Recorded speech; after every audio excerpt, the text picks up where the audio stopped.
Here are my 3 hacks to enjoy December and the holidays without a guilt.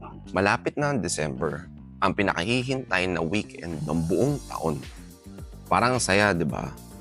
With all the parties, reunions, and celebrations, minsan, ang daming temptations. Masasarap na pagkain, late nights, and a packed schedule. But what if I told you, pwede kang mag-enjoy nang hindi nagsasacrifice sa health goals mo? Here's how to enjoy the holidays while feeling your best. Let's dive into my 3 hacks. Hack number 1, which is master the art of mindful eating. Sa dami ng handaan, madaling mag-overeat. Konting disclaimer lang, hindi ako sponsored ni Kabalin, ha? Yun. Okay, back to the video. Pero, tandaan, hindi kailangang kainin lahat ng nasa harapan mo. Choose your favorites. Pero wag sobra. Kapag i-enjoy mo ng dahan-dahan, mas malalasahan mo yung sarap. And hindi pa mabigat sa pakiramdam after. Second hack, keep moving. Sa dami ng ganap, madali tayong mapagod. Pero kahit konting galaw, can do wonders for your body and mind. Find ways to move that feel fun.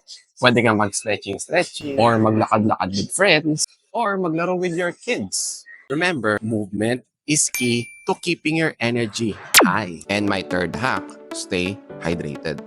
Simple, pero madalas nating nakakalimutan sa dami ng holiday activities.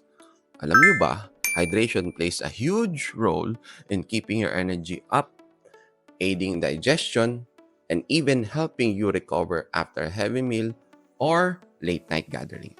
I always make sure to keep my Kangen water with me. It's not just any water. It helps balance your body, keeps you hydrated longer, and gives you that refreshed feeling even after a busy day.